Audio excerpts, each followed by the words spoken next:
from a poor family.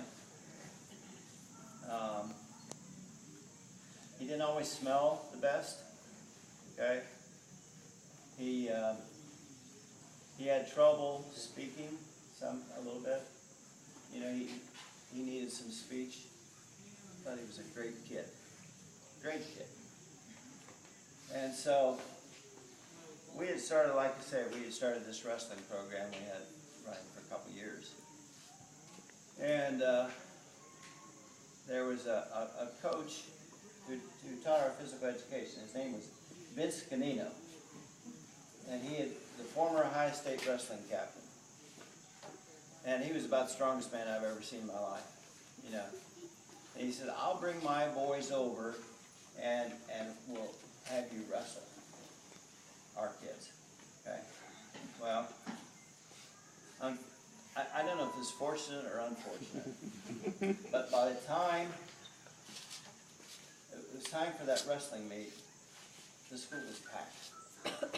There were seats all over. People were sitting on the floor, and word had gotten out that, you know, they had challenged us, and so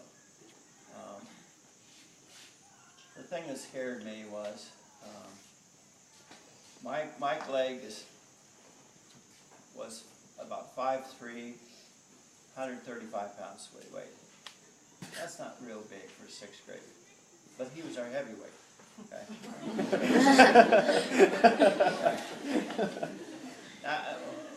One thing else I want to tell you about Mike is that we were studying worms in sixth grade, and some of you may understand this. There's a worm that you cut in half and you have two worms. What's that called? Anybody know what that is? I knew it one time. I can't remember now. What? Anybody know? What is it? Yeah. That might be. But if you cut it in half, you've got two worms. So as we were studying that, I asked the class, I said, all right, what if you had a snake and you cut it in half, you're going to have two snakes? So I asked the kids that, you know. Well, next day, Mike came in and Scott Patterson, and they had caught a snake. It wasn't a garden snake. And they stretched it over a stump. And Mike took an axe, cut it in half. And I said, Mike, what'd you do after that? And he said, I threw up. So, and I said, then what'd you do? He said, we took it to the veterinarian and they took the skin over both of them. But obviously, you know what happened to the snake, right? The snake died. You know, you can't cut a snake in half now, too. All right, so it came time for our big wrestling match. And we had about 8 classes of kids, starting with the lightweights on up, you know, to Mike. The problem was, their heavyweight was a guy who was about 5'6", and I know he weighed 165 pounds, because we weighed 165 against 135 is not really fair, okay? And besides that, as soon as this kid came in the gym, he started pointing.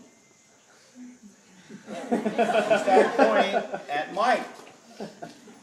And this was the time of Muhammad Ali.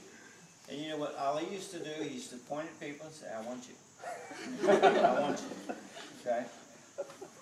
And he did that. And I thought, oh, and what have we gotten into? Well, what happened then was we started lightweights and went all the way through, and our kids won every match, which was surprising. And it came time for Mike's match. Well, this kid had pointed all afternoon and told him.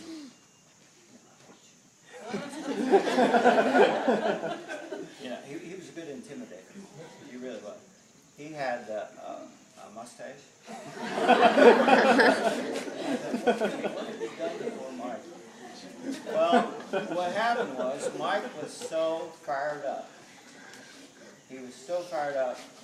When the match started, he ran across the mat and tackled the guy and pinned him in 11 seconds.